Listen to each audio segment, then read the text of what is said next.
Have you ever walked into a room or had a task in front of you and thought, what am I doing here?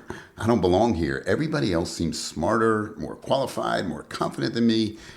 I feel like I don't really know what I'm doing. Well, that's imposter syndrome. And it kind of feels like you're there because you're somebody's kid brother, but you don't really feel qualified to be there. It's a real thing, and none of us like it. And we talk about it like it's something that we have to fix and get over. But here's a belief of mine.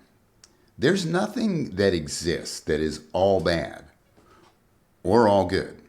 So I don't think imposter syndrome is all bad. In fact, in the right dose, it can actually make you better, sharper, more humble, and more empathetic, and even more effective. So if you give me just a few minutes, I'm going to help you understand how to flip the script on imposter syndrome, and I'll show you how to take advantage of those moments where you're doubting yourself and turn them into your secret weapon. All right, imposter syndrome, what it is and why it shows up. The term imposter phenomenon was first coined back in 1970 by two psychologists, Pauline Clance and Susan Imes. And they were describing that uncomfortable feeling that we have when we feel like our success was just luck, or somehow we pulled one over on everybody, and any minute now someone's going to figure us out and expose us. Well, it's not a clinical disorder, but it is a really common human experience. And get this, studies have shown that up to 70% of high achievers have struggled with imposter syndrome. Anybody from entrepreneurs to CEOs, creators, athletes, famous movie stars like Tom Hanks and Maya Angelou have struggled with it. So if you have ever felt like you're faking it, well, don't panic because you're in great company. All right, so a lot of people talk about imposter syndrome like it's this thing that is bad. But there's actually a surprising upside. It can actually be really good. And I'm going to give you 4 ways that it can actually help you out in the situations where you feel it. 1, it keeps you sharp and humble. When you feel like you have something to prove, you tend to prepare more thoroughly, double check your work, you stay open to feedback. So that little bit of doubt, it helps keep overconfidence in check. It's like a built-in guardrail against the Dunning-Kruger effect, which what that is it's this strange phenomena where the people with the least amount of skill tend to think they're experts. So when you're struggling with imposter syndrome, you are the opposite of that, and that's definitely a good thing. All right, number 2, it makes you more empathetic. There's a study out of MIT that found that people who experience feelings of imposter syndrome, they often became more other-oriented, meaning that they were more attentive, more collaborative, more considerate of others.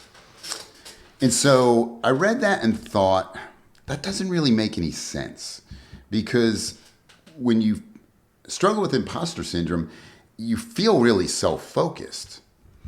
But here's how.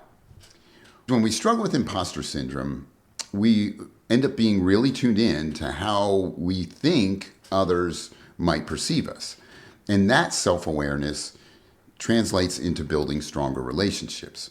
Ironically, people that feel like frauds are often rated by others as being one of the better leaders or being one of the better teammates. All right, number 3, it fuels motivation in learning. Because when you struggle with imposter syndrome, one of the glaring feelings is that you feel like you don't know enough to be doing what you're doing. So that feeling tends to lead to learning more and pushes us to improve our skills and to grow and to stay curious and stay open to learning. It's kind of like that nervous tension that you feel before a big game, or if you have a big presentation, or anything that you have to do where something is at stake based on how well you perform. And what feeling that way really means is that you want to bring your A game. And number 4, it protects you from complacency. People who never feel like they're imposters, they tend to stagnate. They stop asking questions, they stop improving. They stop growing because they think they know all they need to know. But when you're a little bit uncertain, you tend to stay a little bit more teachable. And that can actually lead to being a little bit more innovative than your competition. In my years of dealing with business leaders, the great ones aren't the ones who have all the answers. That's for sure. They're the ones who are humble and they get help. They ask great questions. They're constantly reading and learning. They're completely open about the fact that they don't know it all. So here's a pro tip. Instead of letting that voice tell you you're not good enough, you don't belong here, try reframing it to say, I'm learning something new and I'm growing and I'm developing new skill and new abilities. All right, so there is a dark side to imposter syndrome. Too much self-doubt can actually turn toxic really fast and leads to burnout and anxiety and depression. And you end up hitting this paralysis where you start second guessing everything that you're doing and you end up not doing anything. So the goal isn't to eliminate imposter syndrome, it's just to manage it, to harness the useful parts while quieting the destructive ones. So I'm going to give you 4 ways that I think will be really helpful to harness it and make it actually work for you. Number 1 is name it. When you feel that voice say, you're not good enough, just call it what it is. Say, oh yeah, that's imposter syndrome. And just by labeling it, it puts this space between you and your thoughts where you're able to say, okay, that's just a thought. Yeah, I know what's happening. It's not the truth. And you can reframe it and say, I do belong here because this environment is really helpful to stretching me into the new thing that I'm trying to achieve. And it feels scary and uncomfortable, but scary and uncomfortable is a sign that I'm working outside my comfort zone, and all growth happens outside of our comfort zone. All right, number 2, or maybe I'm on number 3, can't remember. Get feedback and have a community. Being a part of a community of other people that are putting themselves out there just like you're doing, it helps normalize the struggle. You realize almost everyone has that voice inside themselves, and you're able to talk about it and laugh about it, and then that disarms those feelings from holding you hostage. And then the last way is to measure your progress, right?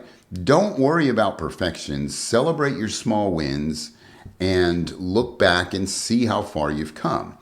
Because think of it like this. When you're driving and you're on a long trip and you're driving somewhere and you see the horizon out there, no matter how long you've been driving, that horizon stays at the same distance the whole time.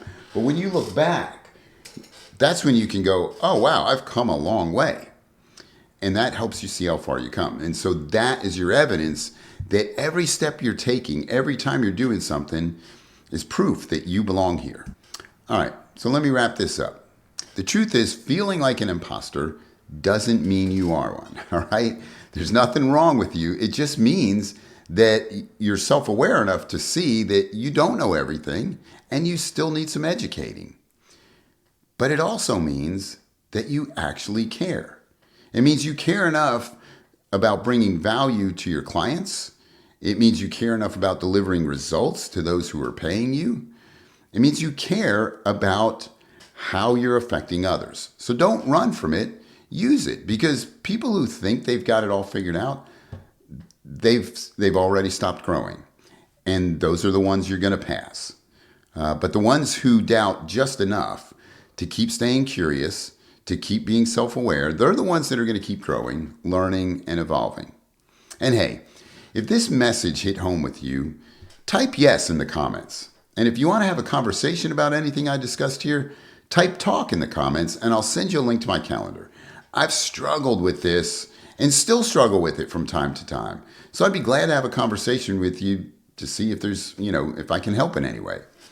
And if you want more mindset videos like this one, hit the like and subscribe button, and I will see you in the next one.